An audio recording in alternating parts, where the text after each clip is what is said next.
It's time to step behind the scenes and take a closer look at the Owen Sound attack. This is Bear Tracker Weekly. Here's your host, JC Coots. Well, hello and welcome to Season 2, Episode 22 of the Bear Tracker Weekly Podcast. My name is JC. Thank you so much for joining us this week. The Owen Sound Attack, we're busy again this week. 3 games on the schedule. They ended up playing 2 on the road during the week, wrapping up that 5-game road trip, which last week had them in Eastern Ontario, in Kingston and Ottawa, and also Peterborough. This week, the Attack headed down to Erie on Wednesday and Niagara on Thursday.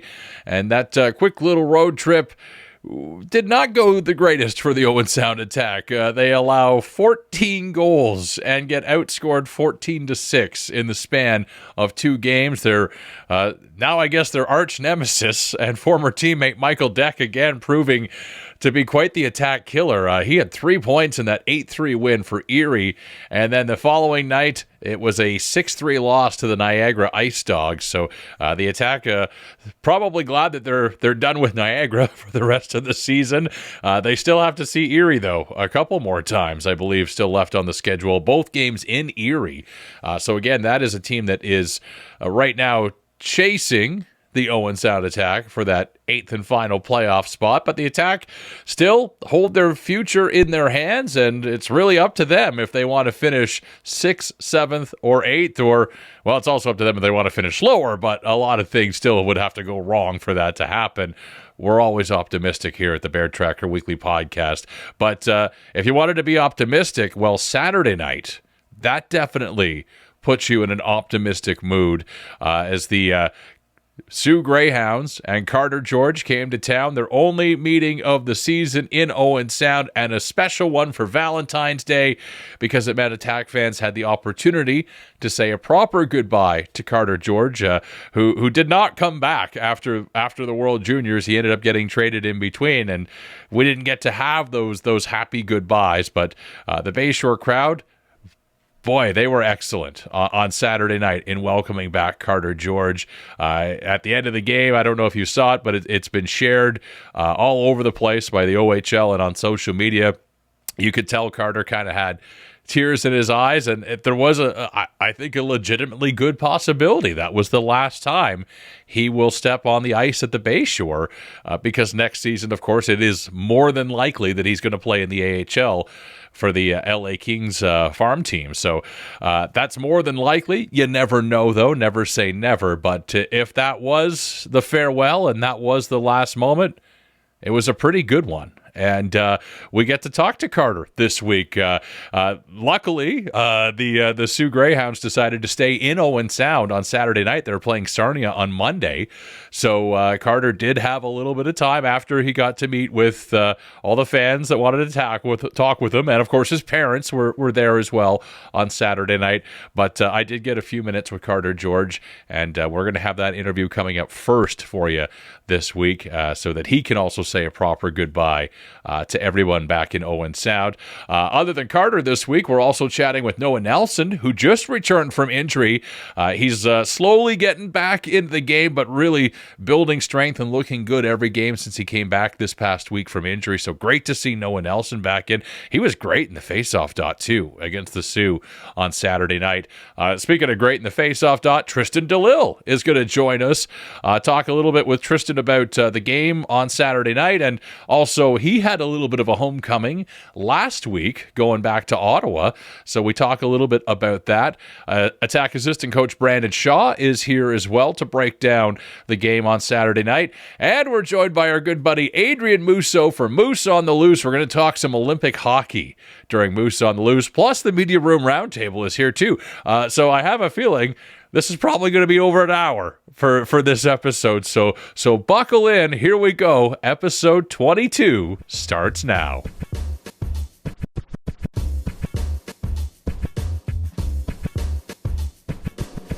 Our first guest really needs no introduction. He was the man of the hour on Saturday night at the Bay Shore. Over 3,000 Attack fans. It was a sellout game. Came to give him a proper goodbye, and they were fantastic. And so was Carter, just his regular old self. Although his teammates did manage to put 5 by him in that game, tying the most that have been scored on him since he became a member of the Soo Greyhounds. But great to see Carter George one more time at the Bay Shore. Here's our conversation after the game on Saturday night.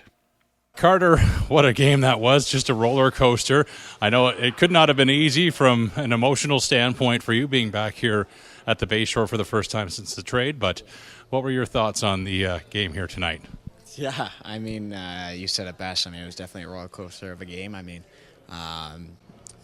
having a comeback win feels pretty good. I mean, to get the 2 points in this building, it meant a lot to me, and it was definitely an emotional night. But for me, it was just happy to be able to get the win, and happy for the guys to come back in those kind of games. And I think those are character building games. And I thought no quit in our team. It just shows how special a group we have in Soo.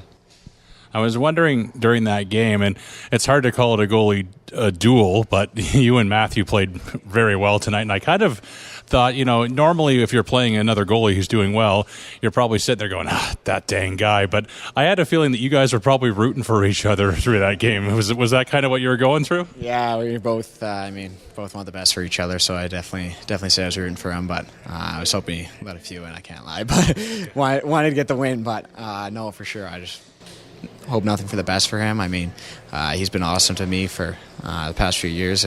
We've been together, and I want nothing but the best for him. And he played pretty damn good tonight.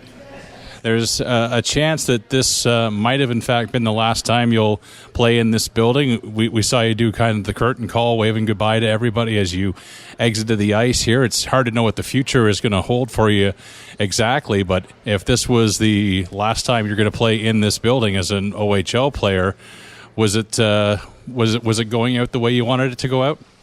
Yeah, I mean, couldn't have asked for a better way to go out. I mean, winning a hockey game, and obviously probably would have liked to play a little bit better and not let 5 goals in, but no, I mean, it was a pretty special way to go out, and I'm really happy that the guys really rallied around it and really helped me out there and helped us get that win, and just super happy about playing in front of these fans one more time.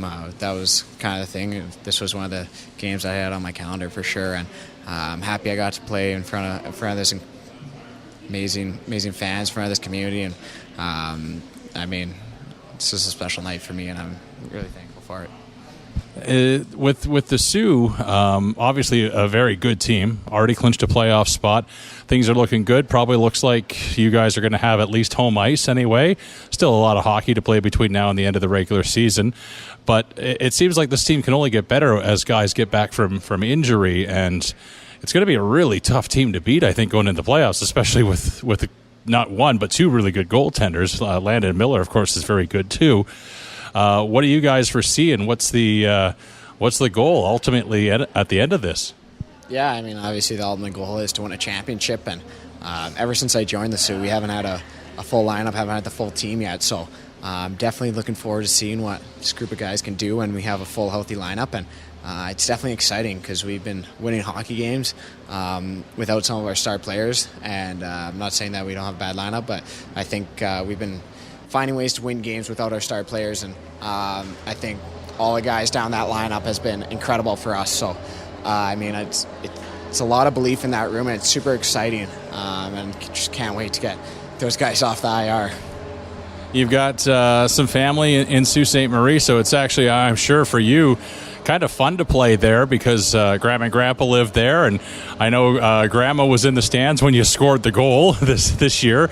If you can't be in Owen Sound, it must be pretty special to be there and have family around that, they don't have to travel. They get to see you play and, see you do really, really well in this league. Yeah, I mean, when I was here, that was always my home game. We played them once a year. I was always marked on my calendar.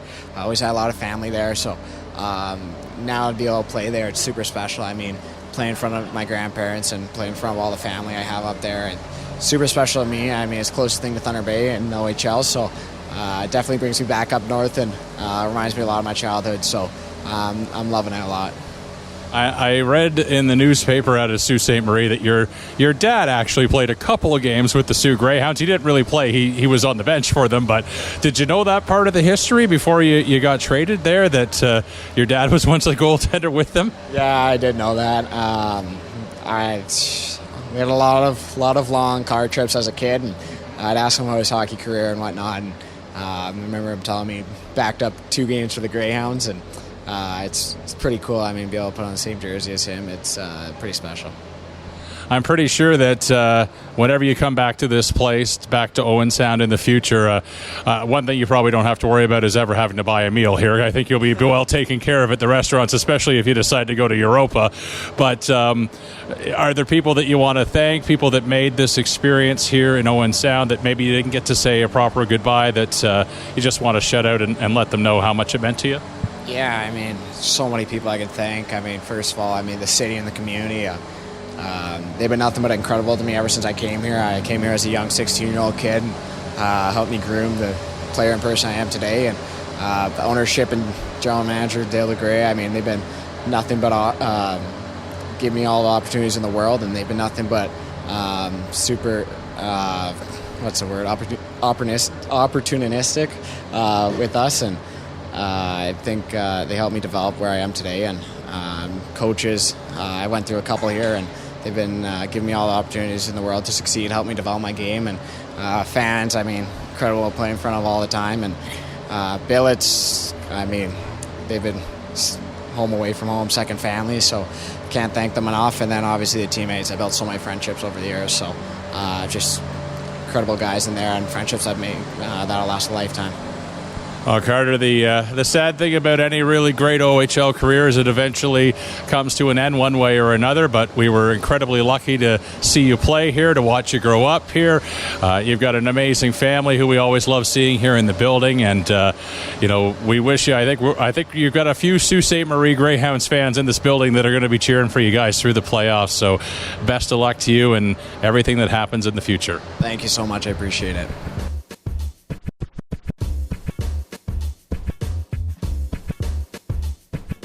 Well, Noah Nelson is in his final season in the Ontario Hockey League, and he has unfortunately missed a large amount of time due to an injury. He was out for just over a month and a half, but finally made it back into the lineup this week. I got to talk to Noah a little bit about the injury and also about a special tribute that the Brantford Bulldogs paid him when the Attack were in town a couple weeks ago. Here's my conversation with Noah Nelson after the Attack's loss to Soo. First of all, great game here tonight. Exciting game. It was fun to watch. I don't know if it was fun to play in, but it certainly was a roller coaster against your former teammate. What were your thoughts on the game tonight? No, yeah, I thought it went really well. A bounce back from that Erie game. Like you said, it was going to be a tough one with Carter coming in the building. We knew we just had to get shots through, and we had a lead there, and we kind of blew it there, but overall as a team effort, I think we played better as a team. We played as brothers there, and unfortunate that it goes to a shootout and we don't get the result, but overall a good team effort. Noah, you just got back into the lineup this week, missed about a month and a half, quite a few games this season, which I'm sure it's tough to be a player and know that the team is struggling and you want to help them, but you can't. You're just trying to get back into the lineup. What was that like for you, and did it take like a little bit longer to get back in, or were you about on the same time span you thought you would be getting back from injury? No, yeah, when it happened before Christmas, honestly, I thought it was going to be a quick recovery, but we later found out that it wasn't, and obviously you struggle mentally with it, but just because it's kind of one of my first big injuries, so no, I was around the guys, and they helped me out, and I was around them trying to stay positive while we were struggling there, so but yeah. You got to, I saw your name in the lineup. You dressed against the Brantford Bulldogs, and I thought, oh, he's back early. This is great news. But it was actually just a chance for you to be honored there because you played pretty much all of your career in Brantford before coming here in your overage season.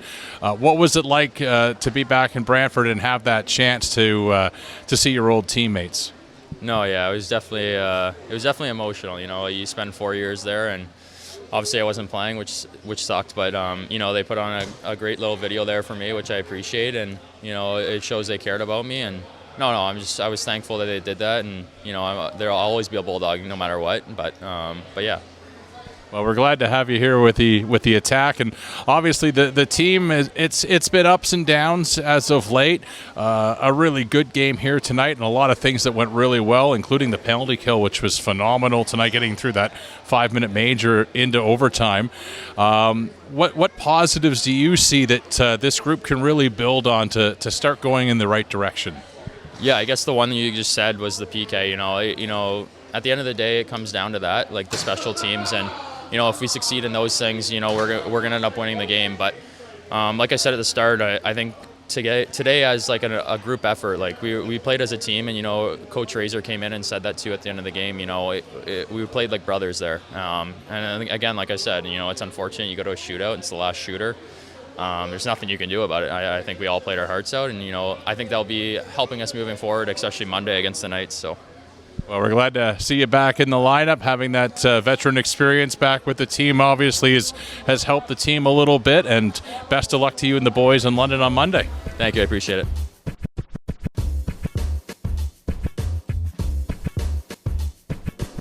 Well, Tristan Delisle has been arguably one of the best centers when it comes to face-offs in the OHL this year. And as of the last few weeks, he gets to play on a line with his little brother, Max. And the two of them, the Delisle brothers, have been a great 1-2 punch. I talked a little bit about that with Tristan, plus what it was like to get back home, and I'm using the quotations, back to Ottawa. Of course, they're originally from Cornwall, which is not too far away, and it's always special, even though they only get to play one game in Ottawa every year. Here's my conversation with Tristan Delisle from Saturday night. Obviously, an emotional, bit of a roller coaster game tonight against your former teammate Carter George, a shootout loss against the Soo Greyhounds. What a game that was, though, for the Owen Sound attack. You guys were ahead in the game. You came back in the game. What did you think from a player's perspective of that game for the team tonight? I think it was a massive step forward. I mean, we haven't had success recently, and I think this game we had 4 good lines rolling, and I think we got to keep doing that so no one got tired. And I also think our PK was extraordinary. Yeah, they're killing off that 5 minutes is massive, and we didn't get the result we wanted. But with better calls, you could say this, you could say that, but at the end of the day, with better calls, I think we could have came through on this one. I think there was probably at least 2 solid opportunities where you would have scored, I think, against any other goalie, but your old teammate robbed you a couple times there tonight. What was it like? Was Carter in the heads, or was it a little bit easier to shoot on him, knowing that you've been through practice with him, you might know his weak spots? No, it's like on any other goal, I think I'm getting 3 tonight. But Carter George, as I said, for 2006, I think he's the best in the world.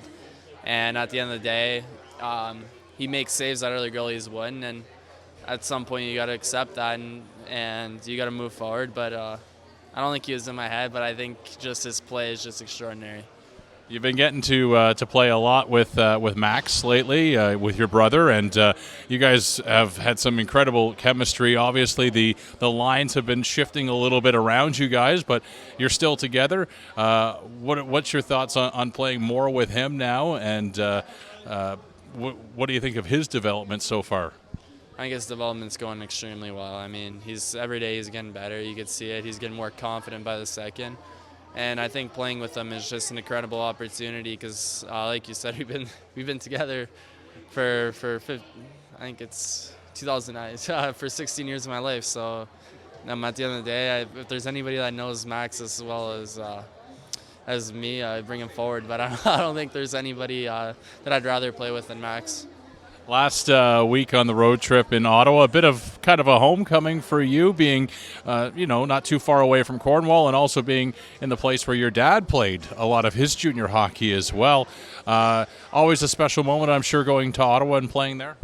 Yeah, it's like I said, it's a big thing for me and my family. I mean, my dad played there, and he had success there. And as growing up, he always took us to 67s games. So it's honestly amazing that I get to play in the same rink as him, and not only me but my brother as well. And it's my dad. He still has fans that come up to him and say, "Hey, Miguel, But yeah, no, it was an incredible feeling playing in front of 50 of my family and friends. And since we only do it one time a year, it's obviously very important to me. The team now gets a day off tomorrow, and then it's the London Knights on Monday. A team that the Attack have had a great rivalry with the last couple of years. You've played the Knights well so far this season. What are you thinking for Monday's game, and what do you need to do to prepare?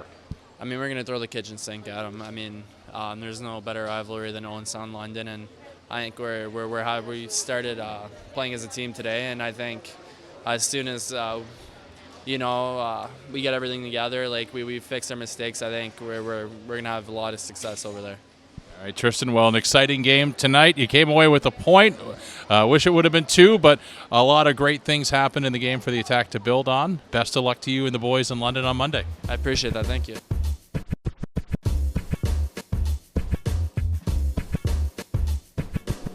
Well, I'm sure the coaching staff must have loved what they saw on Saturday night from the Owen Sound Attack. I mean, losing in a shootout and allowing 5 goals and blowing 2 2-goal leads, I know isn't the best, but the effort was there. The penalty killing was fantastic, including killing off a 5-minute major with 2 minutes left in regulation going into overtime for the first 3 minutes, plus the amount of blocked shots. I think that might have been the most blocked shots in a game for the Owen Sound Attack this season. So a lot of things to like, I think, for the Attack on Saturday night. To find out if he liked it, here's Brandon Shaw, the assistant coach. Brandon, it was a roller coaster of a game tonight. It was fun to watch from a fan's perspective, I'm sure. Maybe not so much fun to try to coach through, but obviously there were a lot of positives, I think, including just incredible penalty killing tonight, which got you into the position to get a point and get to the shootout. What was the thoughts from the coaching staff on this game here tonight? We're very pleased with the game. It's as close to 60 minutes as we've played in a long time. And everybody had a part of it. There's some guys that feel bad for different moments in the game, which sounds terrible, but it's great to see. That means that they care, and we are pulling in the right direction, and hopefully this can be a turning point for us. There's a little stretch of play there where I think there were 2 words that have not been associated with the Attack in a while, and they were blocked shots. There were a ton of blocked shots in that game. That's also got to make the coaching staff pretty happy to see the guys who are putting their bodies in the way of pucks and trying to help out the goaltending a little bit. Yeah, I think you see a guy like Noah Nelson come back in the lineup, and he wears it. That's how he plays. It's how he's always played, and it's what he's going to do. And when you have a 20-year-old that's willing and put his body on the line, and now he's playing through different things as well, and how don't you do it? So I think you see that from him coming back, his leadership coming back, and then the boys just starting to buy in. This was another night where in the media room we're looking at the lines before the game going, okay, this is interesting, and well, that's a good pairing. And we were going through and kind of excited to see what we would see tonight. I think a guy like Nick Sikora's game came up a little bit based on the lines he had. Obviously, Jared Langdon has gotten better and better every game that he's played since he joined the team. Anything out of the lines tonight that you really liked and might want to stick with against London? In my opinion, all of them. The guys were great. Langer, his default is work, and he does a great job at it, and he pulls guys into the fight. Sicky's been really good the last 10, 15 games, and his game's starting to come. And in the OHL, you see first-year guys take off, then they have a little bit of a dip, and then they start back up again, and that's what you're seeing from Sicky. But all the lines, you can pick each line for different chances, different tracks, some great plays. So, I hope we run it back. It must have been obviously a bit of an emotional game for the guys, seeing Carter George in the opposite end of the ice, but getting 5 goals on him is quite the accomplishment. We know that he has not been easy to do that since he put on that Soo Greyhounds sweater for the first time. But what was the mood like in the dressing room? Were they kind of happy to see their old teammate, or was it kind of in their heads what they might be facing here tonight?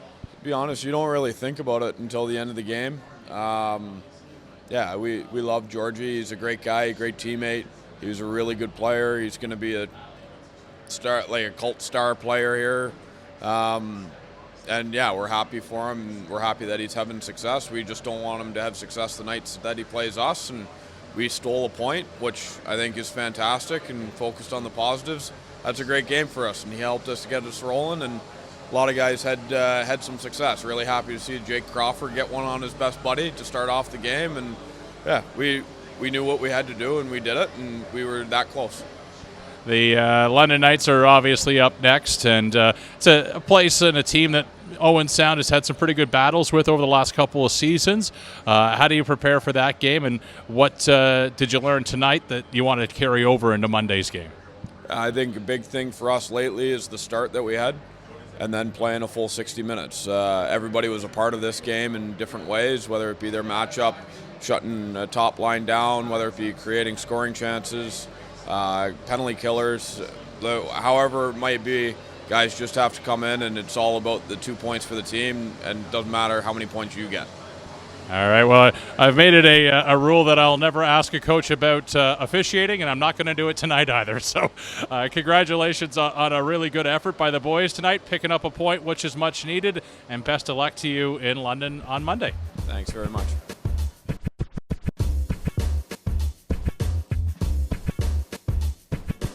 Well, the Media Room Roundtable also got together on Saturday night. We were missing Spencer Byers. He was a little bit late getting to the arena, so apologies to Spencer, who wasn't able to join us. But we still had the regular crew, Matt Hermes, Mark McKelvey, Greg Cowan, and myself. This is the Media Room Roundtable on Saturday night.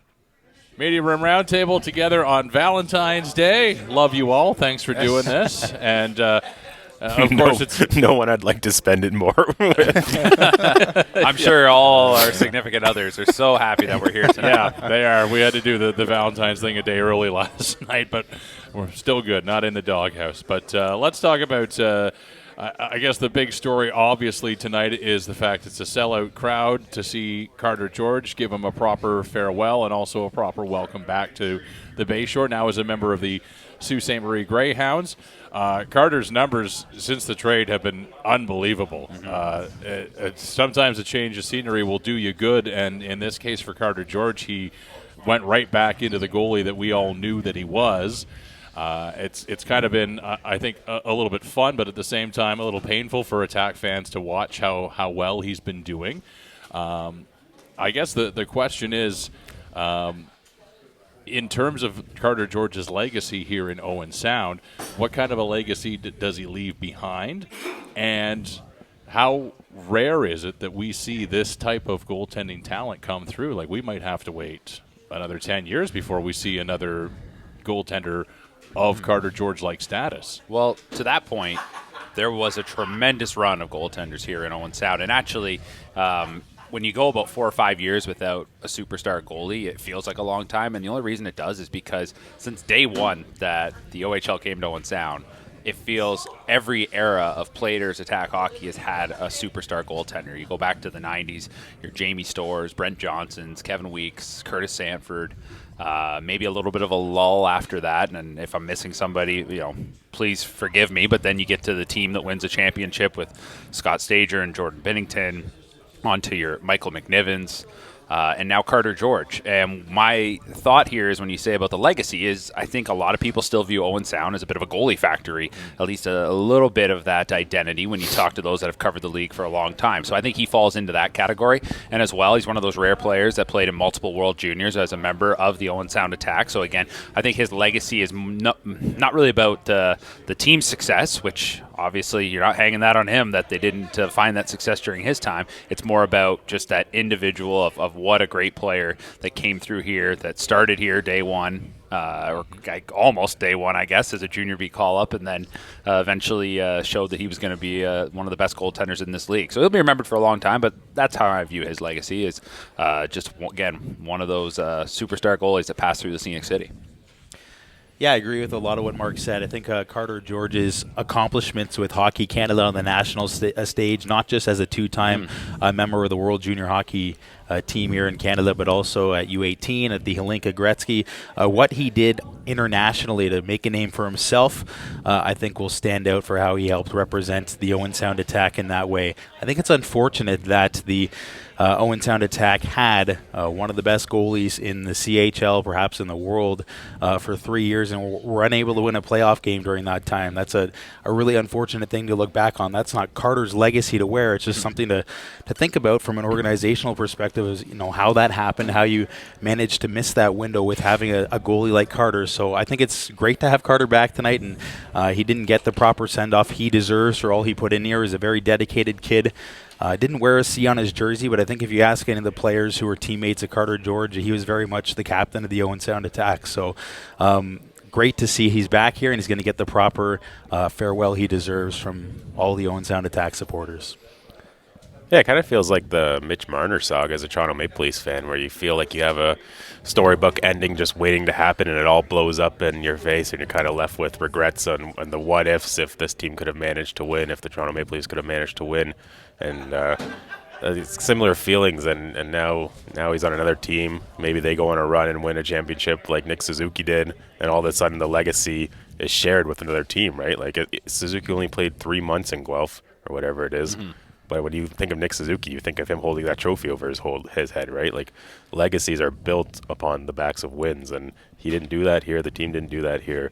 So I think he'll just become one of those guys in the goalie factory where you list them, and probably behind Binnington, right? Because Binnington had the trophy. And I'm not saying that's Carter George's fault. No. He played amazingly here. He had the 2 World Juniors, one of the highest drafted goalies, right?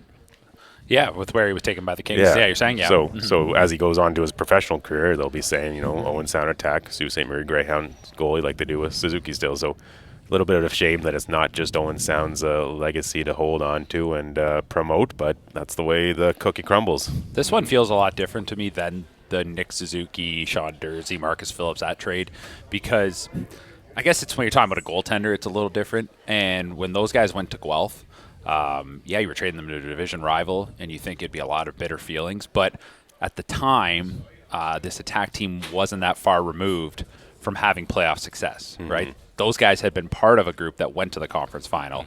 Now they're in their final year. Okay, we just get it. That's the junior hockey cycle. It would have been great if could have gone for it again with those guys in their final year, but it didn't pan out. I know a lot of people were upset with how that went down, but this one just feels different because, like Matt said, there's no team success to talk about during the Carter George era, and you feel like completely missed that window, right? Yeah. And that's where things are a little different here. As for the return and how people are going to react, I think all these people here in Owen Sound are fans of Carter George, right? So there's not going to be any hard feelings on that side. It's more internally with this organization. Yeah. And, I mean, he gives them a sellout tonight, 7 draft picks on the back end. So you're not wrong there, yeah. Yeah, we'll see what all that turns into as we get into next year. There were a couple of names mentioned there, former attack players who right now are playing for Team Canada at the Olympics. Jordan Binnington being one of them, and of course Nick Suzuki, who scored his first Olympic goal the other night. Former Storm player, according to Greg. That too, yes. Guelph Storm legend. They did have it on the CHL graphic. They did, yes. Where they had the scoring from the alumni, and it just had the Storm logo beside Suzuki. So. Yeah, you could hear every attack fan's blood boil just a little bit when they saw that Guelph Storm logo. Those graphics only have so much space. That's right. The picture of him is from the London Junior Knights. I'll start though with the Olympics, and I think the biggest question marks were around Jordan Binnington, and kind of a very similar situation to Carter George. Did not have a great regular season numbers going into an international tournament, but as soon as he put that maple leaf on his chest, everything changed. Now it's only one game for Binnington, but I think it maybe answered all the questions that people would have, that it's the starter's job to lose for Jordan Binnington. Do you feel better about Binnington based on the game you saw against Czechia? Is he the guy? And how do we feel about Team Canada? I think they look pretty good. Any time that you've got Connor McDavid throwing the biggest hits on the team, in addition to putting up some really nice goals, that set up to Nathan MacKinnon, where his eyes weren't even looking at MacKinnon. No. The entire time he made a cross-crease pass without even looking at his target. Is it gold for sure for Canada this year, or have they yet to see a challenge? I know France is going to be a tough one on Sunday, but we You gotta stop asking these softball questions. These are Of course it's gold. yeah. Well, let's go back to the Binnington thing, where I just think it's a little different, I guess, because you think when you watched a player kind of grow during their time in junior hockey and then they go on to their pro careers. I mean, we're well removed now from when Jordan Binnington was here in Owen Sound, but that fieriness was always there, and the word that keeps coming up is he's a gamer. And we saw that here in Owen Sound, and he's never lost that. And I think if you know a little bit about his story, he certainly bet on himself, and he's always thought that he was capable of being this star netminder who can win the big game, and he's done it at every level now. So I personally just wasn't worried. I just think a lot of people want to cause goalie debates, and everyone said what happened to the days of Brodeur and Luongo and Price, and on and on and on. Look, he's a very good goaltender, and he probably had to go prove himself again. But I, at least for one, was never worried that he couldn't do it.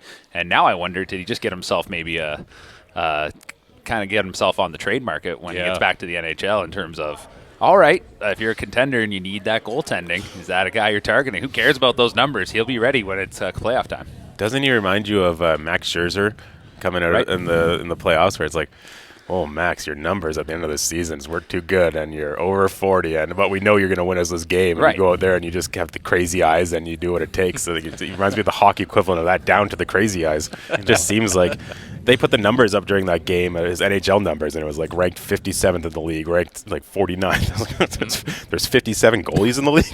What are we doing here?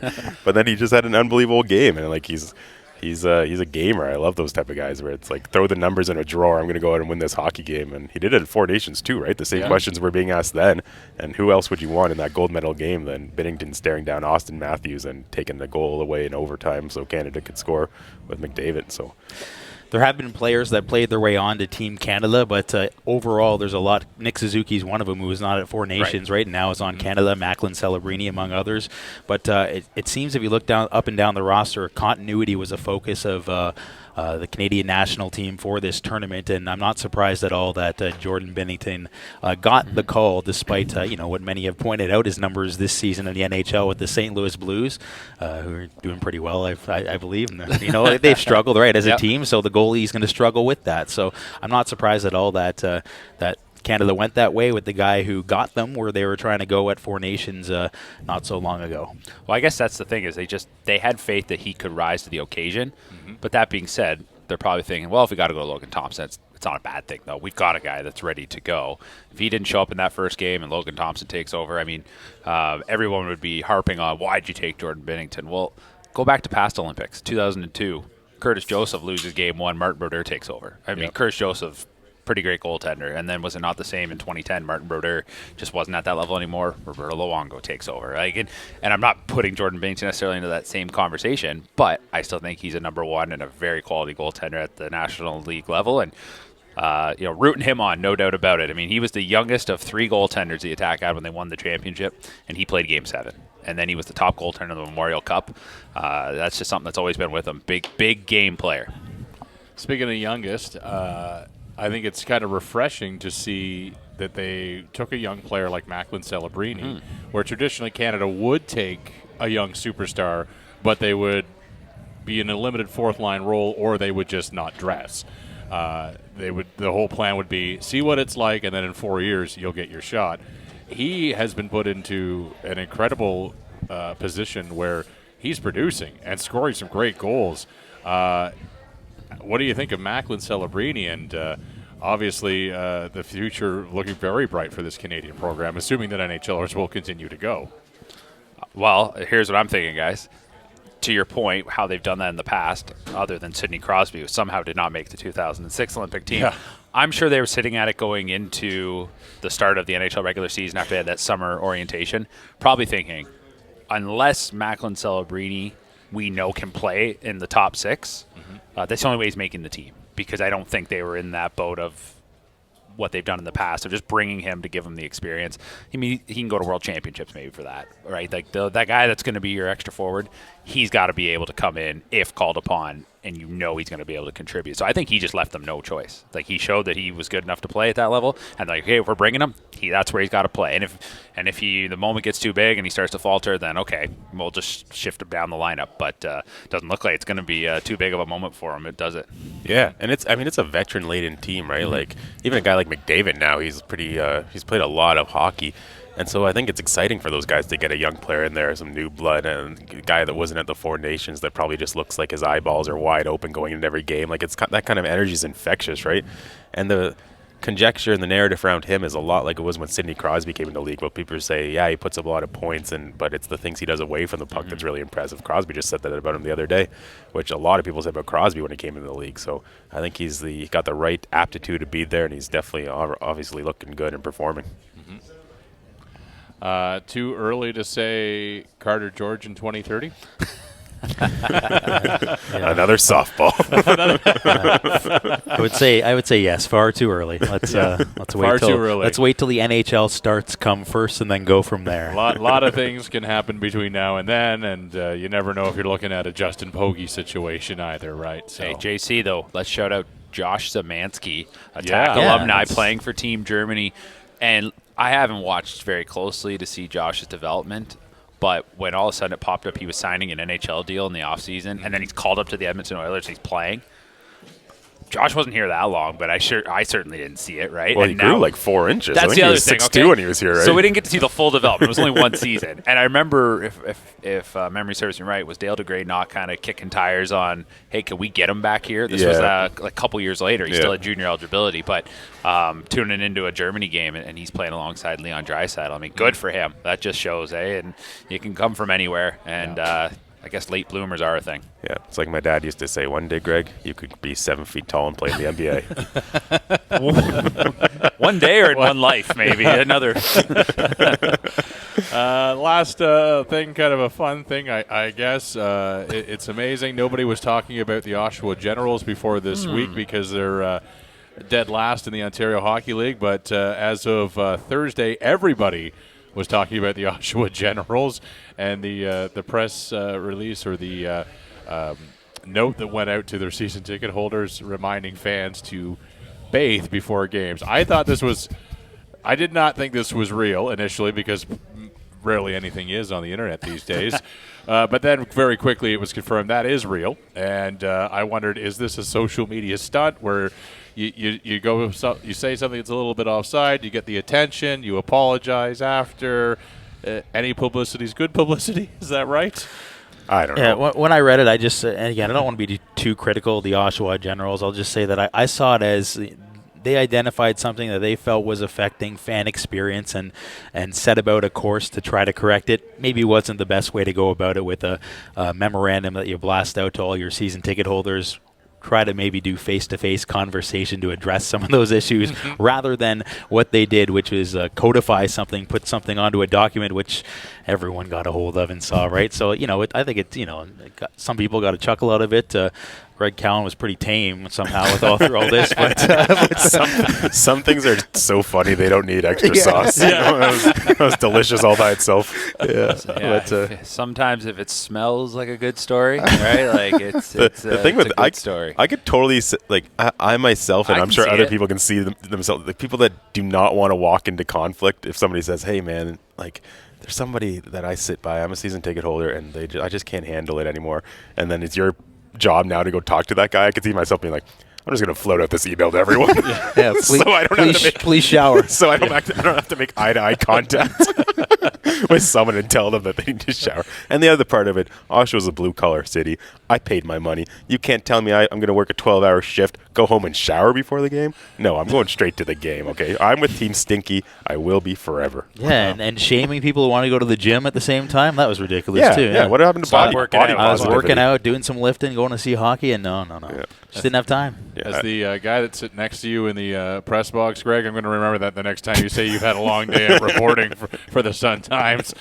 I guess I'll know how pretty quickly. Hard at work. I'll give a shout-out to the Peterborough Petes. Oshawa, of course, is one of their huge rivals, and they put up They're selling travel shower kits. They put those on sale. I like it. $40 off, I think, for $25. So It's a good league scandal. It was funny. Hey, You know what? stinkiest fans in the OHL. That's from the Oshawa Generals, not us. So. as far as anything considered a scandal in the OHL, this was probably one of the better ones they've had in the last few years. Yep, no one gets hurt. All except right. for the person sitting next to that season ticket holder. Gentlemen, thank you very much. Love you all. Happy Valentine's Day. And happy Carter George Day. Vicks Vapor Rub right here. I'll take that away.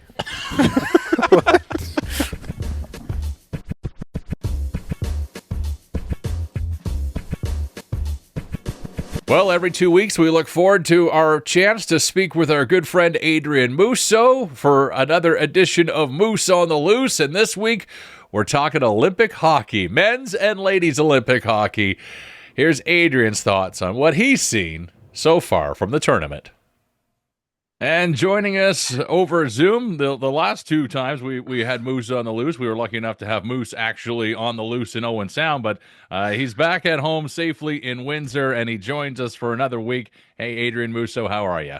You know what? I saw the weather that was hitting Grey Bruce this week, and I said, you know what? It's +9 here in Windsor. I'm just going to stay in Windsor for Family Day and have the family come down. So family's at my house right now. We're just getting a little recording in, and then we're going to have some fun later on. Nice. You guys are probably already wearing shorts and barbecuing and doing all that fun stuff with those temperatures. Oh yeah. The backyard grill's going. We got the fire pit, lawn chairs. It's almost camping weather soon. Yeah, it will be the way that's going. I think we're supposed to. Well, I think we're +2 right now, so that's pretty good. The snow's starting to melt a little bit, and I'm hoping I don't have to use a snowblower again this year. But it's Knock on wood, eh? still early. Yeah. All right. Well, we're recording this just after Team Canada has thoroughly destroyed France by a score of 10-2 at the Olympics. Canada runs the table in the preliminary round, finishes a perfect 3-0, wins Pool A, and now will advance to the quarterfinals. Do not pass go, do not collect $200. They're just right on through. It's been quite an entertaining hockey tournament, quite an entertaining Olympics, too. I mean, lots of great storylines. Canada finally got a gold medal today. We've got Norwegian biathletes that are trying to rediscover their love with their ex-girlfriends. We've got Canadian curlers fingering rocks. It's just been an entertaining Olympics, to say the least. But from a hockey perspective, what have you thought so far, Adrien? And what do you think of what you've seen from Team Canada?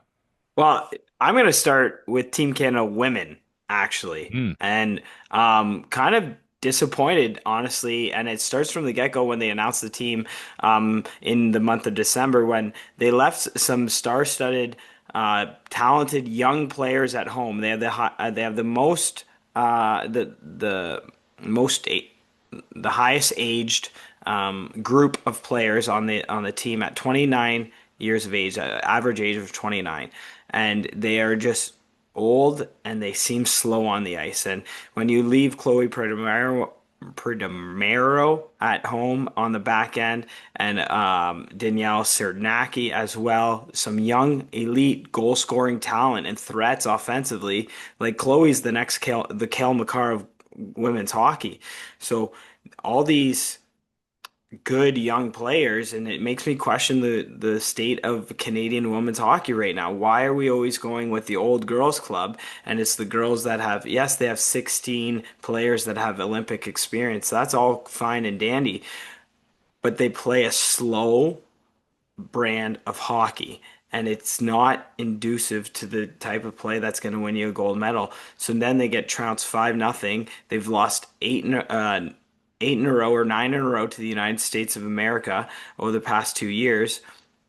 And now if they make it to the gold medal game, what's that gold medal game going to look like? Now I realize that they played the United States without Marie-Philippe Poulin, their captain, their key cog. But I don't think she would have made a difference in that game. They just look slow. They didn't look feisty enough in the corners. They never had puck possession. Whenever they got the puck, they turned it over right away because the Americans came with so much speed. So if Canada wants to win a medal, they're going to have a very big turnaround in that gold medal game. But it was shocking at the start when they didn't announce some of the girls not going, and it's to no surprise of mine. I predicted them to get a silver medal in U.S. to win gold, but it's kind of disheartening that they keep going with the same nucleus of girls and not to pick. I am going to pick on someone, but Jocelyn Larocque is a 38-year-old defenseman. Yes, she's wearing an A. Yes, she plays PK, but she's slow. She doesn't think fast, and she gets beat on one-on-ones on the regular. So that's how I was going to start off this Team Canada talk, and then I'm going to go into the men's, which have been the most dynamic, electrifying, get you out of your seat type of hockey, and it is so fun to watch. Just the other day when they played, um, their second game was against, oh my gosh, I'm blanking now. Um, The Swiss. no, sorry. It was the first game. It was Czechia. I had a recruitment for my hockey academy, so I invited all the kids, 6, 7s from that played hockey, and we had 81 grade 6 and grade 7s come to my school to try and recruit for next year. And we had them in the auditorium watching the game on the big screen, and they were going insane. And it all started with Mitch Marner's pass over the sliding defenseman to Mark Stone backdoor. What a beautiful setup. And they just play with so much speed and with so much pace. But it's crazy what Team Canada looks like when you have Connor McDavid on line one, Nathan McKinnon on line two, and oh yeah, your third center is Sidney Crosby. Like 1, 2, 3 down the middle is so dynamic. And then John Cooper in the most recent past 2 games have, with a minute and a half left, he sends out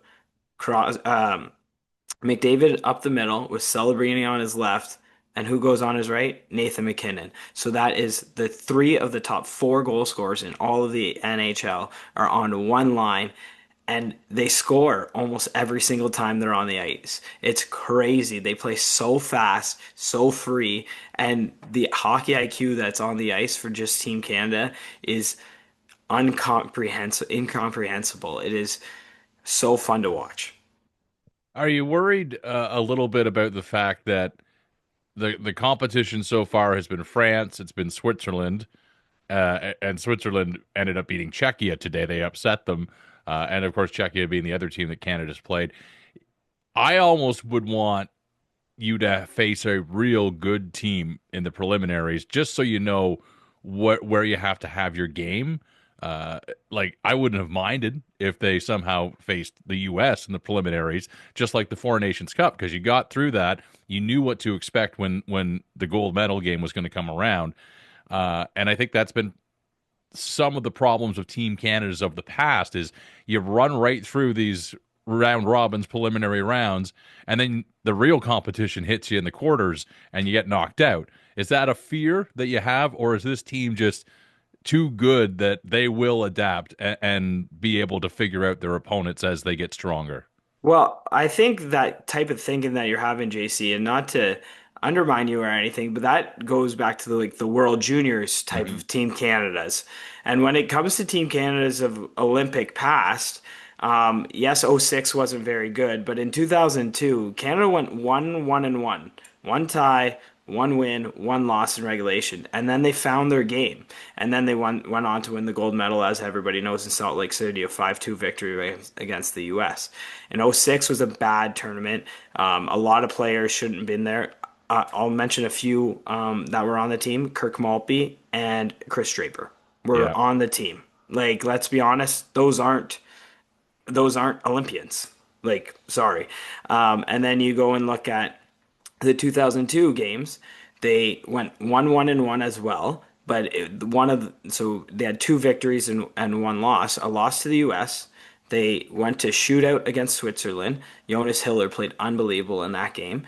And then they had a win against Germany, a 5-1 win, where Shea Weber actually put a puck through the net on one of the goals. I still remember that one. Yeah. Crazy. And then they went undefeated in 2014. So they've had those all sorts of tournaments where, yes, they have tough competition or they don't have tough competition and they still fall behind. Whereas this team, I could argue that Czechia could potentially win a medal, but they dismantled them with just how fast they played, how fast Cale Makar moves the puck up to the guys that are busting the wings with speed, or how they're attacking the middle of the ice and then popping it out to the wings and then cross ice for another backdoor tap in. Lucas Delisle is one of the brightest goaltenders in all of hockey right now. Young goaltenders playing for the Anaheim Ducks. He steals games on the regular. He couldn't steal that game if they played them 100 times because of the way that Canada was playing. So you asked me if I'm worried about them having basically power puff games beforehand. But yes, the French had no chance. And Alexander Texier, the only NHLer on the team, said in an interview beforehand that he didn't think that they were going to beat Canada or even win a game in this tournament. They were just playing for the pride of the country. And you kind of saw that at the end when they started throwing some hits and Tom Wilson had to drop the mitts with one of their players. So you get that style of play and you get that feistiness. And I think that's exactly what Canada needed was that late in the game, France is running around. You have no business playing with us. Well, now what do you get? Nathan MacKinnon going around throwing some big hits too. Unfortunately, he got injured at the end of the game. We'll see if he's a game time decision or if he's out at all. I think knowing Nathan MacKinnon, he's not going to miss a shift. But we'll see on that part. So then you go against the Swiss. The Swiss have half their team is NHLers. So I think this was just progressively getting them to step by step to see how they could react to situations. And now John Cooper knows exactly what to do when situations come. In that sense of he knows he can put McDavid, McKinnon, and Celebrini on a line if he needs a goal. So if they play the U.S. or they play the Swedes or they play the Finns at any point in time, I just think Canada is far superior than anybody else in this tournament. My one question mark is the back end. Everybody other than Cale Makar. Colton Parayko had an awful turnover on the first goal of the game. Yeah. By the French, and that was just like 20 seconds after you score a goal. You can't turn over a puck like that through the middle of the ice against anybody. So he looks slow. Travis Sanheim had a bad holding penalty where he got caught flat-footed against the French. So like you kind of mentioned, like what if they're playing better players and Jack Hughes is coming by you on that left wing? Are you going to be flat-footed then as well? Like you have to take every game very seriously. So it's really, for me, the one question mark is the back end. And it's been Cale Makar, and the second best defenseman has been Drew Doughty. But you know what? This is his third Olympic Games. He's used to being in these prime situations. He's got 2 Stanley Cup championships under his belt as well. So Canada has a lot of leaders that have won and gone deep in playoffs. Connor McDavid has not won, but he's been to back-to-back Stanley Cup finals, and they have a multitude of Stanley Cup rings in that, and it starts with the head coach, 2-time Stanley Cup winner as well. He'll have them prepared no matter who they play. Is Binnington the guy the rest of the way, do you think? Has he cemented himself in that position? I think the first game cemented it 100%. He played outstanding against the Czechs. Yeah, they won 5-0, but there were a couple of opportunities that the Czechs could have capitalized on. But no, he stood the test. He stood tall in net, and he got the shutout in that game as well. Logan Thompson had a good game, but did not look comfortable inside the net against the Swiss. He let in a goal, and he was flailing a couple times where if the Swiss would have had better scorers in those positions, they could have put it into the back of the net. Instead, they shot it right into his flailing pads. A little bit more patience on a few of those. It would have been a very different game with him in the net. So I think Jordan Binnington is the guy, and I actually don't have any problem with him being the guy. He has Stanley Cup. He has the 4 Nations under his belt. He has that mentality that when it comes to tough situations or big game situations, well, everybody in Owen Sound knows what he can do in a Game 7 or a determining game, right? Has anything surprised you so far in watching this tournament? Any players or anything either on the men's or ladies' side? I would say the one thing that has surprised me, I'll start on the ladies' side, is the talent all across the world now. It's not just Canada, the US, and I do believe Canada, the US will be the ones that make it to the gold medal game, but there's talent all over the place, and you see it in the PWHL when the first overall pick was from the from Czechia just last season, and she was an outstanding player. I think that the Finns are producing at a top rate as well, female players, and the Swedes are right there behind. So the one surprise on the men's side has been the quality of play by the Italians, or the Italian Canadians, maybe. I don't know how with 8 Canadians on their team, it's been really cool to see that Italian brass as a whole go a 5-2 loss to the Swedes, but they were winning 2-1 at one point. And then a tight game against the Slovaks, a 3-2 loss. And the one big surprise, and I'll keep on the Slovaks, is that entire Slovakian team. Samuel Halavai, who is a World Junior standout. If you're a fan of the World Juniors, you know how good he was for Slovakia just 2 seasons ago.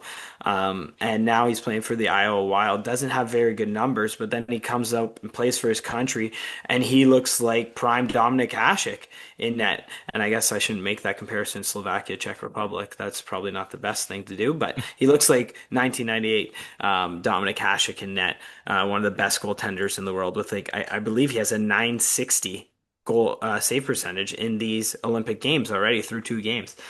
But then they were wondering, where are they going to get their offense from? Yeah, Juraj Slafkovsky had 7 goals in the Olympics, but he was just 17 years old, and there was no NHLers in it. Well, Juraj Slafkovsky is scoring at an all-time rate right now as well. 6 points in the tournament. He's second in the league, or in the tournament scoring league, only behind Connor McDavid. Oh yeah, Connor McDavid ties a Team Canada record for points in a tournament with 9. He did it in 3 games. Jonathan Toews did it in 7 in the 2010 Olympics. Just crazy. Connor McDavid is unbelievable. So that's the one team that's really surprised me right now, but that's not even the team, JC. I'm going to go off on a limb here and say that a team that I think is going to win the bronze medal, it's going to be the Germans. I think Philipp Grubauer, Leon Draisaitl, and Tim Stützle are going to lead the Germans to a surprising upset in the quarters and in the semis, and then win loss in the semis and then win the bronze medal. And that would also include Josh Szymanski, the former Owen Sound attack, who I think he's been on a line with Draisaitl. Yes, he's playing the wing with Draisaitl, and I believe it's Tobias Rieder is on the other side. So yeah, Josh Szymanski, 2002 born. He played 2 seasons in Owen Sound. So yeah, Owen Sound faithful. Got a couple of Bears with Nick Suzuki and Jordan Binnington as well. So you're thinking Germany for the bronze. What are you thinking for the other 2 medals? I think I could probably guess here, but gold and silver. Who do you think gets through? I think the silver medal is going to go once again to the United States of America, and I think the gold is going to rightfully stay at home here in Canada. I do think that they are just far superior than any other nation. I think nations are getting close as a whole. You look at the Czechs, you got Martin Necas and David Pastrnak, who have been lighting it up. Even the Danes with Eller and Ehlers, they're playing well together, and then it's just whenever you put that country's logo on your chest, you get so prideful. But the Canadians are a step above everybody else, and yeah, we have our flaws, no doubts about it. Do we have the best goaltender in the tournament? No. Do we have the best defensive core in the tournament? No. But do you have the best defensemen in the tournament? Yes. Do you have the best forward group as a whole? Yes. And I do think when it comes down to it, they'll just be able to outscore their opponents. All right. Anything else on the Olympics, Adrien, that you want to talk about, or any other hockey-related, or I guess non-hockey related topics? I don't know. Well, I've been watching these Olympic speed skaters, and at the pace that they go up to, like, you get this technology now in the jerseys of NHLers, and it's like, oh, they're going 38 kilometers an hour, and I think that is so fast for a player. And then you look at these speed skaters, and they're touching 60 kilometers an hour through bends. And I'm just like, holy shit. shoot, they're just flying around. So I've been enjoying the speed skating, and it's in week 2 that the short track speed skating really starts to go, and that is just an electric factory. The crashes that happen in short track speed skating is so fun to watch, and then you just never know who's going to win. So those are that's my one sport. I was really happy to see Mikael Kingsbury this morning. I just woke up just late. I just saw him get his gold medal around his neck. So then I saw how he was buzzing down the moguls. He is they call him the Wayne Gretzky of mogul skiing. And that's really cool. That a Canadian. This is going to be his last Olympic Winter Games, and he finishes with a gold medal around his neck. So cool. I just wanted to touch on one thing before we go, is that I'm sure you're going to talk about it a lot, and I know you have Carter George coming on the podcast. But what a farewell the Attack gave him last night, and the Attack fans as a whole.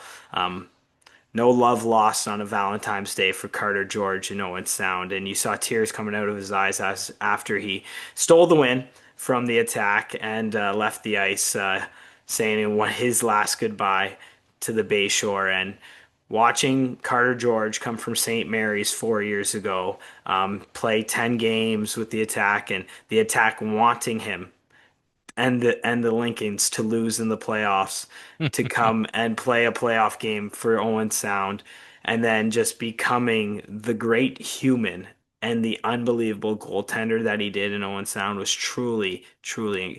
I'm grateful to have been a part of that journey, to have met his parents multiple occasions at the Bayshore. Great family, great person.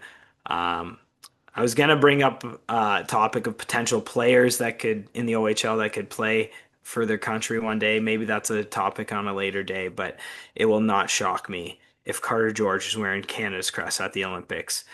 Maybe not in 4 years, but in 8 years' time. I can 100% see that being a thing. So to Carter, to the family, thank you for raising such a great kid. He is an incredible human, and I wish him all the best. And you know what? If Owen Sound can't win it all, I hope the Soo does. Mm-hmm. Yeah, totally agree. I asked the question on the media room roundtable, will Carter be there in 2030 at the Olympics? And I think everybody agreed, probably a little too early. I think he'll only be like 23, and that's very early for a goaltender. I don't know how old Carey Price was when he first made it, but you kind of almost think that Carter's on a very similar trajectory. Yeah. So, well, if you just put it out there, Carey Price was drafted in 2005, and his first Olympic Games was in 2014. So that's 9 years later. Carter was drafted, I believe, in 2002 or 22, which makes 2030 a little bit more. Yeah, it's possible. It's possible. It's possible. You never know. It is possible. So, well, yeah. I'm all ready for it if he ever does, because I was able to get this last night. I've got the signed Team Canada puck from Carter, so this is going in the trophy case, and that'll sit there until the next time he wears the maple leaf, which I think we all know is going to be happening. We just don't know when. So I would agree with that. All right, Adrien. Well, I will let you go and get back to your family, who are eagerly anticipating your return. But I appreciate you taking some time on this Family Day weekend to talk some Olympic hockey. Of course, we'll have you back on again in a couple of weeks. And at that point, in a couple of weeks, we're really starting to wind down the OHL season. Hopefully the Attack are in a better place, continue to go in the right direction, and we can talk about that and whatever other hockey-related topics or non-hockey topics you feel like, because, hey, it's Moose on the loose. Yeah, Moose is on loose, and Moose is ready to talk about anything. JC, you have a wonderful Family Day with yours. Thanks, Adrien. Take care, buddy. Bye. Whew. Well, there you go. A busy episode of the Bear Tracker Weekly Podcast comes to an end. Thank you so much. If you made it all the way through this week's long episode, really appreciate you listening and or watching wherever you listen to your podcasts, or on YouTube or on Rogers TV Grey County.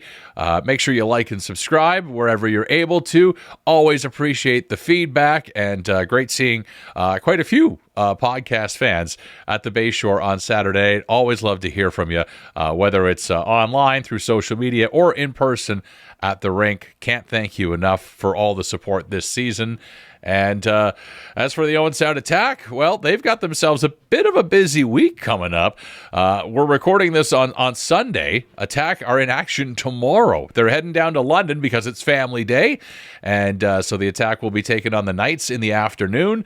I am going to the game as a fan. In fact, the whole family is going to the game tomorrow, so we're all very excited. The last time we all went as a family to see the Attack in London, I think the Knights won 9-1 that day. That was last year. So hoping that it's a little bit of a different result this time around. But we'll see. Looking forward to that game tomorrow. In fact, we might be having maybe a taped segment from tomorrow's game on the next episode of the podcast, which might feature our new junior reporter. We'll have more details on that coming up. But Attack are in London Monday to start the week. Attack then head to Barrie on Thursday night to face the Colts. Should be another great game as Owen Sound has played Barrie well, but Barrie has really improved since the deadline. So that could be another one of those games where you're not really sure what to expect, but hopefully a competitive one for the Owen Sound Attack. That's Thursday night at 7 in Barrie. Attack return home Saturday night for the only visit of the Brampton Steelheads, and that'll be an exciting one. Another returning player, Mason Roy, will be in the lineup, most likely, barring any sort of setbacks this week. But he, since being traded to Brampton, has played very well for the Steelheads. Great to see him getting the opportunity to play. In fact, that's the whole reason why Dale DeGray had to move him, because he just wasn't getting the ice time that he deserved and needed to develop in Owen Sound. And so now he gets that fresh start or chance with the Steelheads, and he's really taken advantage of it. So exciting to see Mason Roy next Saturday night. Tickets for that game are on sale at attackhockey.com. Also that night, too, bring your wallets, because the Canadian Mental Health Association of Grey Bruce, they're doing their Talk Today game, that game as well. So they will have their folks and their volunteers at the arena helping to raise money and awareness. So make sure you say hi to my good friend Jackie Ralph and everyone else with the CMHA Grey Bruce. And I will note, too, there's a Wednesday game the following week, so probably a good idea to buy your tickets for that one as well at attackhockey.com, as on Wednesday, February 25th, the Oshawa Generals will be in town to face the Attack for a 7 o'clock game that night. I believe we're now down to 6 or 7 home games. I know I just did the 6-7 thing. That was not on purpose, but we're winding it down right now for home games for the Owen Sound Attack. Would be great to see more games and more crowds like we had on Saturday night. I think the boys definitely appreciated that as well. So thanks for showing up, fans.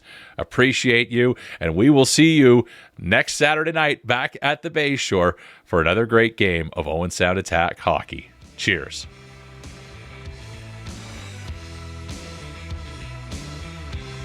Remember to like, follow, and subscribe at Bear Tracker Pod on social media and wherever you get your podcasts.